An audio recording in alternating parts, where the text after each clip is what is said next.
आदाब, नमस्कार, अस्सलाम वालेकुम नाजरीन। पल पल न्यूज के न्यूज रूम से मैं हूं आपके साथ नदीम अकरम। आज से देश के प्रधानमंत्री द्वारा हर घर तिरंगा अभियान जो है वो शुरू हो चुका है और तिरंगे को लेकर के देश में बवाल मचा हुआ है, जहां कोई भी मुंह उठा करके आता है और कहता है कि साहब तिरंगा नहीं बनाना चाहिए, तिरंगे का ठेका जो है वो मुसलमानों को दे दिया है और हर घर भगवा लगाना चाहिए।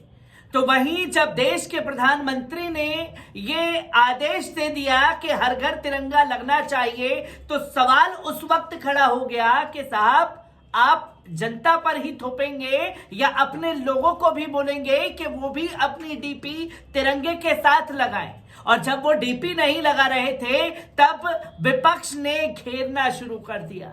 मैं बात कर रहा हूं आरएसएस की, और आरएसएस ने अपना ही जो तिरंगे को लेकर के दुष्प्रचार फैलाया जा रहा था उस पर अपना ही थूका हुआ चाट लिया है। वो इसलिए कि पूरी तरीके से घुटने पर आ गया है आरएसएस। जब देश में आरएसएस से सवाल पूछा जाने लगा और आरएसएस के प्रमुख मोहन भागवत ने तिरंगा झंडा फहराते हुए अपनी डीपी भी चेंज कर दी और तिरंगा लगा दिया है, किस तरीके से घुटने पर आया है, उन तमाम पहलू को जांचना बहुत जरूरी है। आपको बता दें कि राष्ट्रीय स्वयंसेवक संघ ने स्वतंत्रता दिवस से पहले शुक्रवार को अपने सोशल मीडिया खातों की प्रोफाइल तस्वीरों पर अपने पारंपरिक भगवा झंडे के स्थान पर तिरंगे का चित्र लगाया है। देश स्वतंत्रता के 75 साल पूरे होने के अवसर पर आजादी का अमृत महोत्सव मनाने जा रहा है। ऐसे में प्रधानमंत्री श्री नरेंद्र मोदी जी ने लोगों से अपने सोशल मीडिया खातों पर अपनी प्रोफाइल तस्वीर पर तिरंगा लगाने का ऐलान किया था। पीएम के ऐलान पर राष्ट्रीय स्वयंसेवक संघ के संचालक मोहन भागवत ने भी अपने ट्विटर अकाउंट पर तिरंगे की फोटो लगाई है। दरअसल कांग्रेस व अन्य विपक्षी दल राष्ट्रध्वज को प्रति संघ के रुख को लेकर उसकी आलोचना करते रहे हैं। कांग्रेस महासचिव जयराम रमेश ने संघ का स्पष्ट जिक्र करते हुए इस महीने की शुरुआत में सवाल किया था कि क्या नागपुर में अपने मुख्यालय पर 52 साल तक राष्ट्रध्वज नहीं फहराने वाला संगठन अपने सोशल मीडिया खातों की प्रोफाइल तस्वीर पर तिरंगा लगाने के प्रधानमंत्री के ऐलान को मानेगा, जिसकी तस्वीरें अब सामने आने लगी। तो वहीं इस पर आरएसएस विभाग के सहप्रभारी नरेंद्र ठाकुर ने शुक्रवार को संघ अपने सभी कार्यालय में राष्ट्रध्वज फहराकर स्वतंत्रता दिवस मनाता नजर आया। संघ ने अपने सोशल मीडिया खाते की अपनी प्रोफाइल तस्वीर पर अपने संगठन के झंडे को हटाकर राष्ट्रध्वज लगाया है। ठाकुर ने कहा है कि आरएसएस कार्यकर्ता हर घर तिरंगा मुहिम में सक्रिय रूप से भाग लेगा, जिसकी तस्वीरें लोगों के सामने आई थी। और ये क्यों मुमकिन हो पाया है? क्योंकि देश में लगातार बवाल मचा हुआ था और तिरंगे को लेकर के जो आरएसएस का प्रेम है उसकी पोल सोशल मीडिया पर खोली जा रही थी, जिस पर राहुल गांधी ने भी बड़ा प्रहार किया था। राहुल गांधी ने अपने पोस्ट में कहा था कि 52 सालों तक आरएसएस ने अपने मुख्यालय पर तिरंगा क्यों नहीं फहराया, खादी से राष्ट्रीय ध्वज बनाने वालों की आजीविका को नष्ट क्यों किया जा रहा है, चीन से मशीन निर्मित पॉलिटिस्ट झंडे आयात की अनुमति क्यों दी गई है। राहुल ने कहा कि आरएसएस ने अपने मुख्यालय पर आजादी के 52 साल तक तिरंगा क्यों नहीं फहराया और अब ये सब पाखंड किया जा रहा है। गौरतलब है कि प्रधानमंत्री नरेंद्र मोदी जी ने लोगों से 13 अगस्त से 15 अगस्त के बीच अपने घरों में राष्ट्रध्वज फहराकर हर घर तिरंगा मुहिम को मजबूत करने की शुक्रवार से अपील की थी। मोदी ने ट्वीट के जरिए कहा था कि यह मुहिम तिरंगे के साथ हमारे जुड़ाव को गहरा करेगी। उन्होंने उल्लेख किया कि 22 जुलाई 1947 को ही तिरंगे को राष्ट्रध्वज के रूप में मनाया जाएगा, जिस पर तमाम लोगों का बयान भी सामने आया। आरएसएस ने अपने सोशल मीडिया खातों पर तिरंगे की तस्वीर नहीं लगाने के लिए हो रही आलोचना पर जवाब भी दिया था।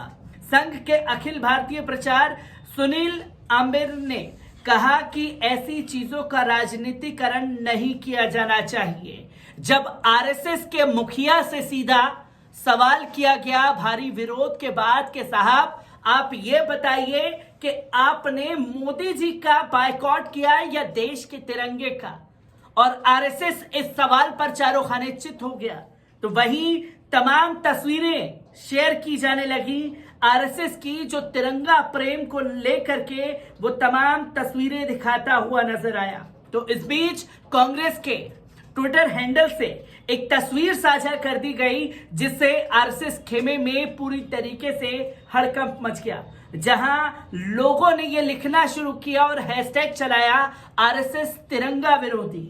और इसमें एक तस्वीर आप स्क्रीन पर देख रहे हैं, जिसमें तिरंगे का अपमान सिर्फ दो गिरोह ने किया था, अंग्रेजों ने और उनके दलाल आरएसएस ने। जहां एक पेपर की कटिंग उस जमाने की लगाई हुई है, जिसमें साफ तौर पर लिखा है कि आरएसएस ने 1948 में तिरंगे को पैरों तले रोंद डाला था, जिसकी तस्वीरें आप स्क्रीन पर देख रहे हैं। तो वहां सवाल भी किया गया, संघी कभी देशभक्त नहीं हो सकते। जो लगातार मुसलमानों से देशभक्ति का सबूत मांगते हैं, उनके काले कारनामों की काली करतूत, वो भी खासतौर पर तिरंगे को लेकर के लोगों के सामने आई है।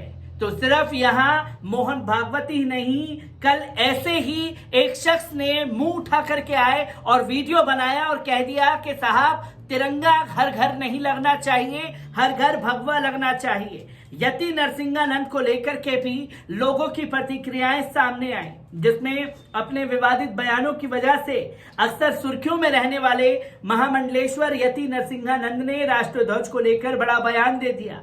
उन्होंने कहा कि घर घर तिरंगा नहीं भगवा फहराना चाहिए। बता दें कि केंद्र सरकार के हर घर तिरंगा अभियान के चलते देश भर में लोग अपने घरों पर तिरंगा लगा रहे हैं। ऐसे में नरसिंहानंद ने तिरंगे की जगह भगवा लगाने की बात कही। यूपी के गाजियाबाद स्थित दासना देवी मंदिर के पीठाधीश्वर और जूना अखाड़े के यति नरसिंहानंद गिरी ने हिंदुओं से अपील की है कि हर घर पर तिरंगा अभियान का बहिष्कार करें। दरअसल नरसिंहानंद ने तिरंगा बनाने वाली कंपनी पर सवाल खड़े किए हैं। उनका कहना है कि तिरंगे का नाम पर चल रहे अभियान में तिरंगे बनाने का सबसे बड़ा ऑर्डर बंगाल की एक कंपनी को दिया गया है। उन्होंने कहा कि कंपनी का मालिक सलाउद्दीन है, जो कि एक मुसलमान है। ऐसे में सरकार गलत कर रही है। अगर मुस्लिमों को तिरंगे के नाम पर पैसा देंगे तो इन पैसों का इस्तेमाल हिंदुओं के खिलाफ होगा। जहां यति नरसिंहानंद ये अपनी थ्योरी बताता हुआ नजर आया, जहां ये बताने की कोशिश की कि तिरंगे का पैसा मुसलमानों को देंगे तो वही पैसे का इस्तेमाल हिंदुओं के खिलाफ किया जाएगा। ये सवाल आरएसएस के मुखिया से जाकर के यति नरसिंहानंद ने क्यों नहीं किया कि साहब ये बताइए कि 52 साल तक आजादी के बाद भी आपने अपने कार्यालय पर तिरंगा क्यों नहीं लहराया? और जब देश भर में इसको लेकर के बवाल खड़ा हुआ तो आज आरएसएस के प्रमुख मोहन भागवत तिरंगा लहराते हुए भी दिखाई दिए और अपनी डीपी पर तिरंगा लगाते हुए भी दिखाई दिए। ये वही बात है कि जनता जब सवाल करना शुरू करती है तो बड़े से बड़े तानाशाह को भी उसके आगे झुकना पड़ जाता है। मैं ऐसी ही खबरों से आपको रूबरू कराता रहूंगा। दीजिए इजाजत, शुक्रिया।